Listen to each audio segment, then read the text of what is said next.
My head hung over her casket. Eyes filled with tears of questions that were not worth asking. I looked at her stitched lips and her sealed eyes, and it was there that I realized that her face looked a lot like mine. Eyes that didn't give me the chance of a glance now closed, which probably told stories of my early childhood that no one would never know, lips that will never part to console the hurting child in me by simply saying, son, I love you. And y'all, is something to look in the casket at the corpse of a woman that you never knew, but knowing that it's the same woman that birthed you, y'all, it's crazy. Because now I'm mourning the loss of my mother while waiting for the birth of my firstborn son. Simultaneously, it's like I was standing in the middle of a conversation between death and life, trying to see what they were saying to me. And before darkness could even feel the depths of my identity, desperately, I looked up at the preacher that was eulogizing the service, and I looked back within myself, and I got nervous because I was still trying to figure out my purpose for even being there. After all, I didn't even know the woman in the casket, and to be honest, I didn't even care because I had lived my whole life as a castaway. Shipwrecked on an island, deserted on Mother's Day, cast into the sea and forgotten by loved ones like Tom Hanks. I was holding on to deflated dreams of I will, son. And now, I'm suddenly forced to adopt the identity of being identified as Stella's real son. And you see, they kept referring to me as her real son, like I didn't notice. Oh, so now I'm her real son, like my life before this was bogus. But yo, we supposed to be focused on reconstructing a relationship that to me seems hopeless, so stop it. I never asked to be adopted.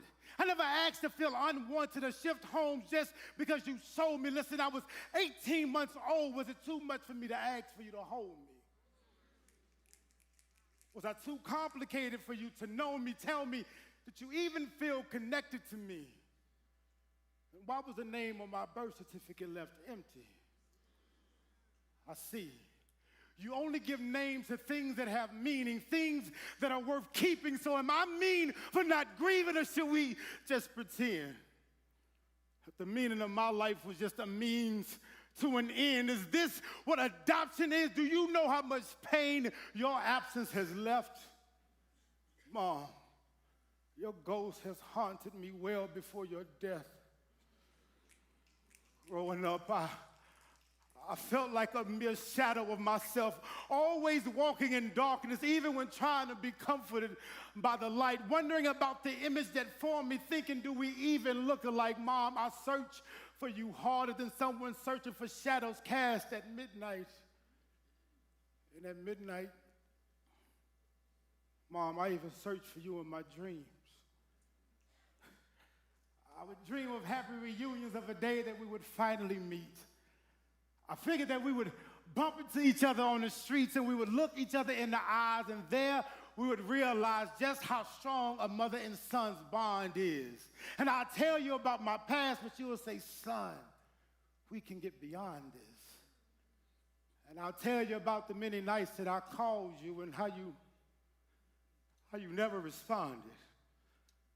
How I called out for you in Morse code, with teardrops on cold floors, but it seemed that the dots and the dashes were too weak of a signal to reach you. So I became disruptive in school, hoping that I would become someone that you just couldn't ignore. I'm surprised you weren't shaking or moved, Mom. My emotions were explosive. They were louder than bombs. And yo, a spark of hope used to ignite every time the teacher would ask, did you need me to call your mom? I was hoping that one day they would finally reach you. Those dreams have become nightmare. And those cold floors have become home, and that home has become swept clean and abandoned, windows and doors boarded, Mama, because I refuse to let anyone else in for the fear that they would hurt me again. And it took years. It took years, Mama. It took years for love to finally find me. To pull a nail out of wood just to allow a ray of sunlight to shine in, to pull boards off of hinges just to give faith and hope and interest. And listen, when Jesus finally found me, it took every word spoken for these lame legs to walk again, for this heart to beat again, for me to finally feel affection. God said, adoption is not for the rejected, but for the chosen. He said, you, son, are like Moses, the castaway who was cast into the river of the Nile, retrieved upstream by the daughter of the king, adopted and redeemed to set the captives free from the oppressor. And then he reminded me of Esther, the orphan, who, like Moses, proved that God is sovereign. He said, you are not forgotten, but yet you will call for this, so stand for righteousness, and if you perish, you perish. He told me to shoulder up my cross and to bear it, to take on the burden of freedom. He said, you think that you were the only one adopted, and then he reminded me of Jesus, the one who was adopted as a fetus, the one who saved, who gave us the Spirit to emancipate us as slaves from within, evicting us from our home of sin so that we could fully enter in and worship the judge that declared our adoption and our sonship, into whom we all cry out, Abba, Father. But every now and then, Mama,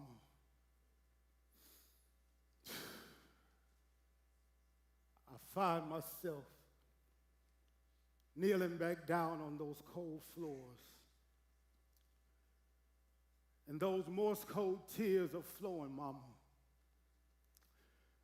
But this time is to give God praise for never leaving me, nor forsaking me, but being a substitute, a stand-in. Even when I felt abandoned, he loved me. Even when I felt hated, he rose just to erase condemnation. I was a slave to sin, and I used my adoption for my heart to be hostile, but he made me a son and showed me that my adoption was the heart of the gospel. So, dear Mama, may you finally rest in peace, because your son has finally found it.